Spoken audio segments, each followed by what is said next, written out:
going on today, YouTubers? Welcome to another edition of Walking Reviews. Today we're going to be taking a look at a production knife, pretty much brand new, from Fox Knives. And this is the TUR, T-U-R, designed by Jesper Voxnaes. And a very nice higher end production EDC knife here. So let's go ahead and jump into the specs. Blade length is just a hair under 3 inches, like 2.97 I think, of Elmax steel. So one of the higher end super steels, probably about as high end of a super steel as you can get.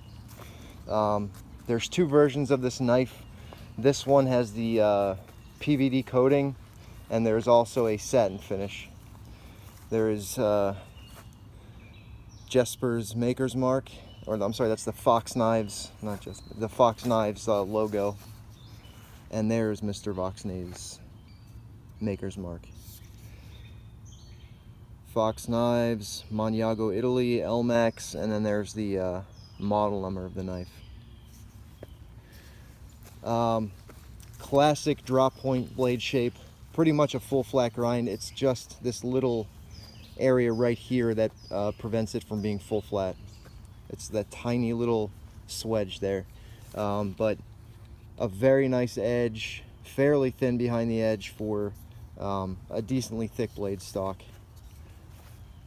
Just an excellent overall EDC blade shape. Perfect size in my opinion. Plenty of belly, so good for just about anything, and still a very sharp tip. Fox Knives, the ones that I have owned, do a very good job of the edge coming from the factory. You can shave with it, so Elmax is going to hold that edge for a very long time. For those of you that don't have a sharpening system or the time to sharpen your knives, this might be a good pickup, just because Elmax is such a long edge holding steel, and Fox Knives does such a good job of putting the edge on it in the first place. So obviously the opening method here is these stepped thumb studs that are ambidextrous, so for lefties and righties, good for you. Handle length is about 4 inches, and the overall length is 7 inches exactly. The handles are outstanding carbon fiber, completely voidless and slightly textured, but they still have that polished look. You can see there all the edges have been chamfered and rounded. We have I believe that's aluminum on the back spacer, with a slight blue anodization, and then some milling work, and then your lanyard hole as well. I don't mind that it protrudes past the carbon fiber handle scale, just because I think it improves the grip a little bit, improves the ergonomics. So as far as lockup, we have a nested liner lock here. There you can see your centering, just a hair off. Right there would be perfect. Just a hair off. Lockup is early, but it's fully engaged on the liner, so very secure. You can see there in that shot the thick phosphor bronze washers that this knife runs on. I've kind of become accustomed to everything running on caged bearings, so having a knife with really snappy, nice action that runs on phosphor bronze washers, kind of a pleasant change of pace. There you can see the stop pin for the blade, the pocket clip with hidden hardware. I thought that was a really nice touch on a production knife. I very rarely see production knives with hidden hardware pocket clips, so nice, very nice touch. I like the color as well, and the overall shape of the handle. So ergonomically, your main points of traction are going to be obviously here in the finger choil, and the jimping there on the liner does a good job at holding your finger. This run of jimping on the spine of the blade does a good job at holding your thumb. And then, like I said, this kind of gear pattern in your palm also does a nice job. So very, very secure as far as grip goes, but nice and hand filling. The carbon fiber handle scales have been contoured and rounded, so they really feel nice in the palm. The pocket clip completely disappears. You do not feel any contact from the pocket clip, or at least I don't.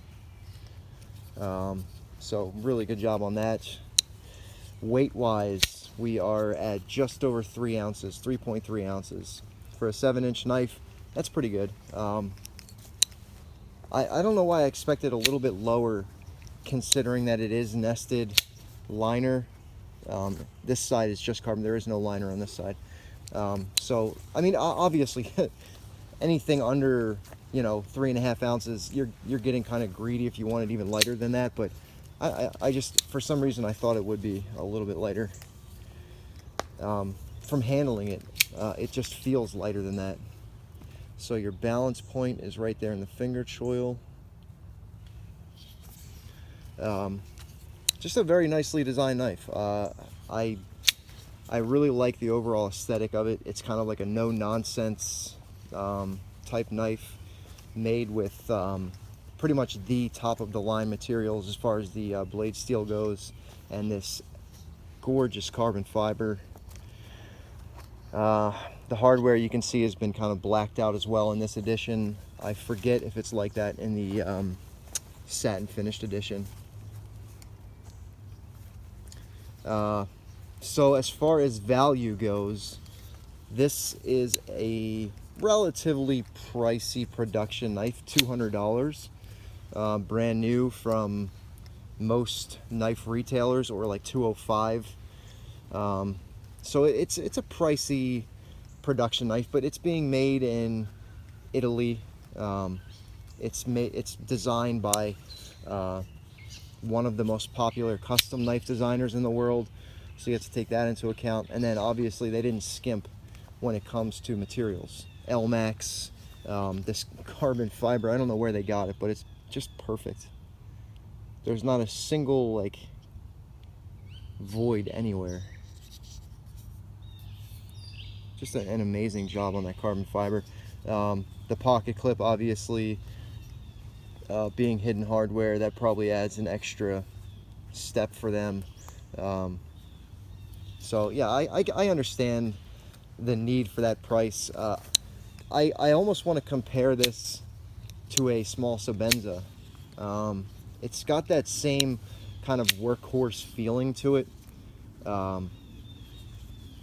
Maybe this is probably a little bit beefier than the small Sebenza, but very similar as far as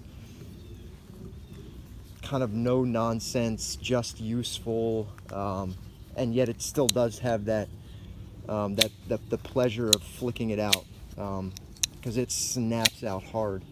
The tension on that liner lock is incredibly strong. You can see, there's no way to shake this closed. I mean, I guess you can if you really whip it kind of tough, but this is not a fall shut type knife. This is pretty much all strength of lockup was what they were concerned about. So good lord, I keep walking through spider webs. That's getting annoying.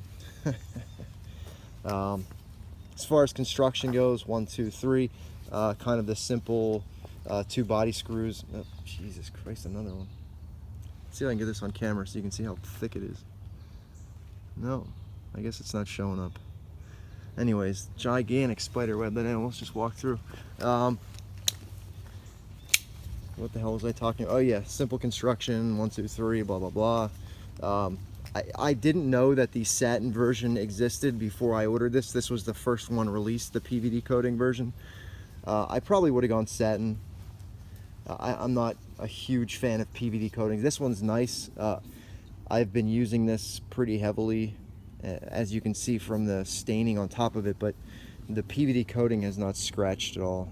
So obviously a very tough coating, done by Voxnaes. And now I'm paranoid about the spider webs. I think I'm going to wrap this review up by saying, as far as value goes, I think it's definitely there. Taking into account the designer, the manufacturer, and the materials used, I don't think you could find a knife that meet those criteria for less than 200 bucks. So I think it's priced right where it needs to be to kind of match the competition. So it's worth it. If you need a knife like this kind of workhorse knife, you don't want to spend the $400 for a Sebenza type knife. In my opinion, this is just that type of knife, that workhorse, top of the line, pretty much pinnacle of functionality workhorse knife. So I think it's definitely worth the 200 bucks. All right, guys, that's going to do it for this video. Stay tuned. I got a lot more coming. All right, take it easy.